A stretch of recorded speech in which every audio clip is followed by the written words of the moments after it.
So without further ado, I was like, don't have drums, but a little drum roll. I'm going to introduce our lovely Andrew FIshman. Andrew is a licensed clinical social worker and has been a therapist at Juniper only a year and a half, although I feel like Andrew has been with us for much longer, and that's in a really great way. Andrew's just really involved, has taken on a lot of leadership roles and shares a lot of his knowledge with us, which I very much appreciate. So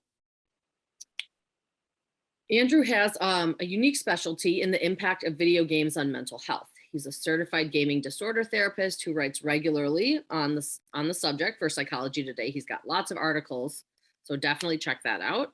He's also a founder of the Chicago Nerd Therapist Alliance, a group of therapists who understand the value of anime, video games, cosplay, and other nerdy interests and use them therapeutically. So you can check that out at nerdspacealliance.com or nerdtherapistalliance.com. Excuse me. And just sort of to add about Andrew, he also, I think, has worked a lot with trans and gender nonconforming youth and has a lot of affirming practices and competency with that. So that's a great little addition to the nerd piece that he does and working with neurodivergent folks. So I'm gonna hand it over to Andrew and I'm gonna mute myself. Thank you, Ari. My name is Andrew FIshman. On the page right now, you see that my personal website is videogamehealth.com. It's got a bunch of my articles and links to other resources, things like it. You can find me at Twitter and Facebook at videogamehealth is the handle. And if you go to that website, this is linktree/videogamehealth. That has got a bunch of links to various places I am on the internet. So check that out if you're interested. If it fits you that you are a Chicago nerd therapist, please contact me. I would love to have you join our community. We have a Discord group and a Facebook group. We meet up in person once in a while. I'll send you an invite. We're happy to have more people.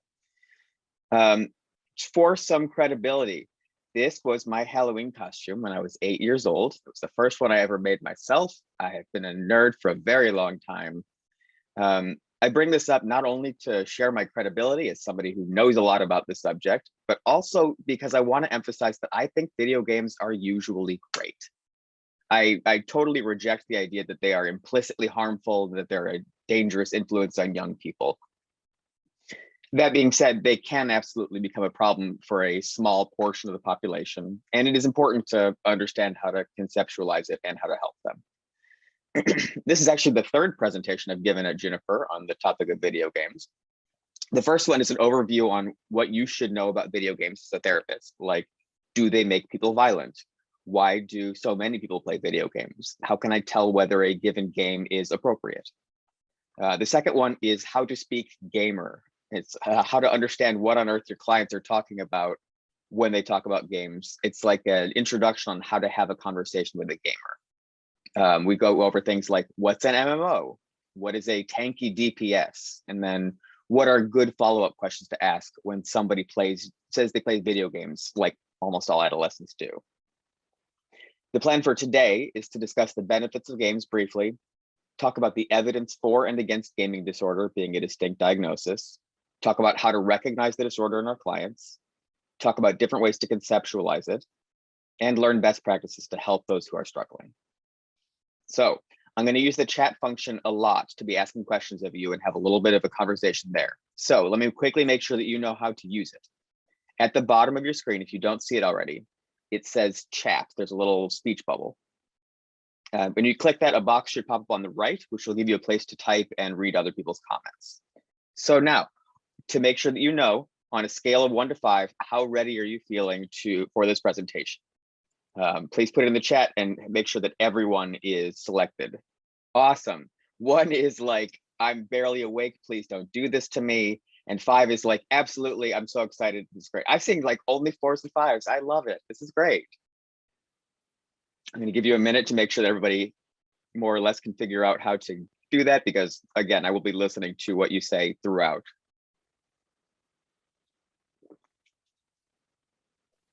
And Andrew's Awesome. Still just wanting to pop in. The chat is going to be your interactive, but the Q&A is still for questions. Yes, please. So the Q&A, and or send a message to host only, that's the place to send messages directly to us. If you have questions about what we're talking about, the chat will be, I'll ask you often what you think about this thing, or what your response is.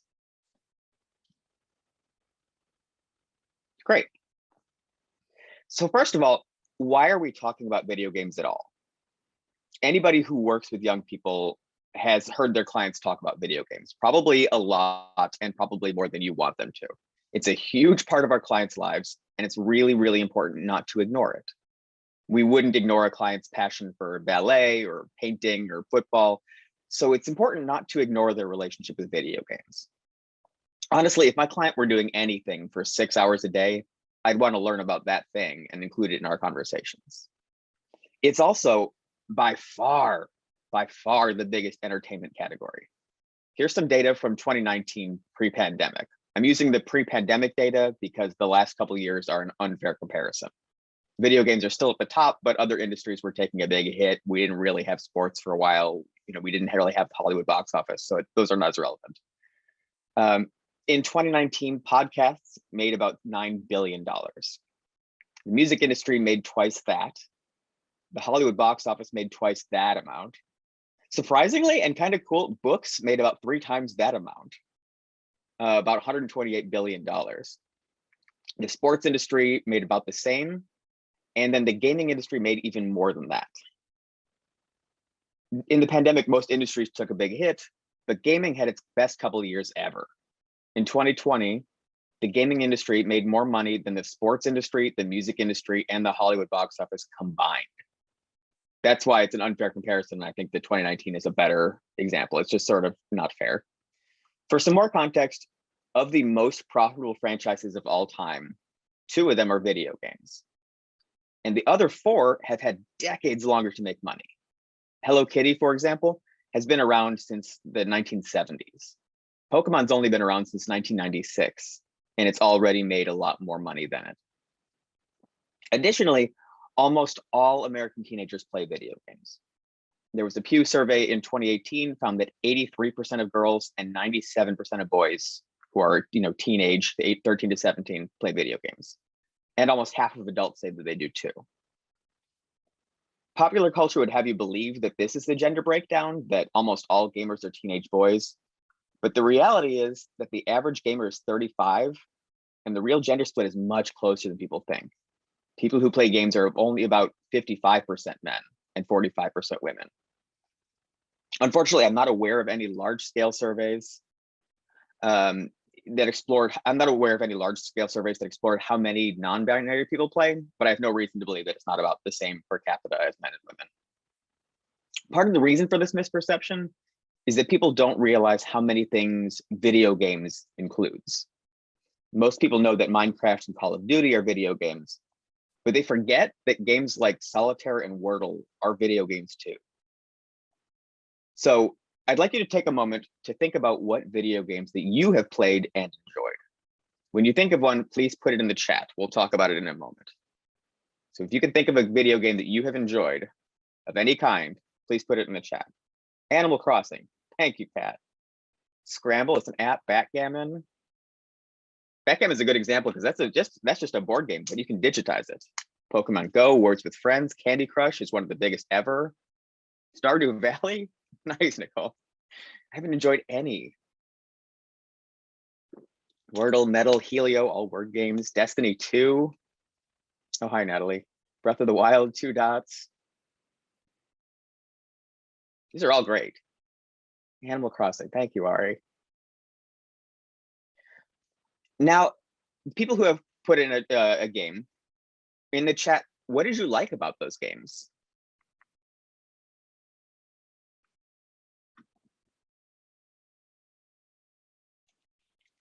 That it's easy. It's distraction, yeah. The characters are adorable in Pokemon, yes. The world it builds, intellectual challenge, open world. Ari likes the fishing in Animal Crossing. That is great. That is fun. Feeling connection with friends. Changes your emotional state. Competition. Yeah, exactly. exactly. This relaxing and pleasant. Ari likes decorating her house. The flow state you could fall in. People know a lot about this. I love it. Earning points feels rewarding. Keeping my word skills sharper, I can focus. Exactly. They're a great way to express creativity, to improve your hand-eye coordination. Surgeons who have experience with video games do surgery they do it faster and with fewer mistakes, which is amazing. I'd want a gamer to be my surgeon, honestly. They're fun, they're challenging, they're educational at times. Adolescents who played video games for a few hours a week were even found to be slightly better socially adjusted than those who didn't play video games at all. And now, to be transparent, I'm starting with the benefits before we get into gaming disorder, because I don't want anyone walking away from this presentation thinking that video games are evil or that they should recommend their client not play them at all. Even though they have a lot of benefits, video games can become a serious problem for a very small percent of people. Most studies put this between 2 to 5% of the general population. I don't think that it's a controversial statement to say that there are people who play too many video games.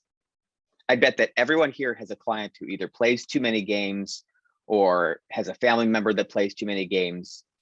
And most of the time, this looks like students playing video games instead of doing their homework, or arguing with their family about how much time they spend, or neglecting chores around the house, or their own hygiene because they're so stuck playing these games. However, whether gaming disorder is a distinct diagnosis by itself, I know somebody got kicked out of college. Thank you. Yes, this happens. I saw a podcast recently where somebody was playing video games. He said 18 to 20 hours a day. He could not and would not stop because he was just hooked. It was World of Warcraft that he was playing. Some of the evidence against it being a diagnosis is that most symptoms can also be explained by other disorders like depression, ADHD, or autism. Honestly, there are a lot of problems with these studies that study gaming disorder. Some of them base whether a person has a diagnosis or not. Some of them base it just on how many hours a week they play, which is not a great way to test it. Sometimes they use at least 2 of the following criteria. Sometimes it's at least 5 of the following criteria.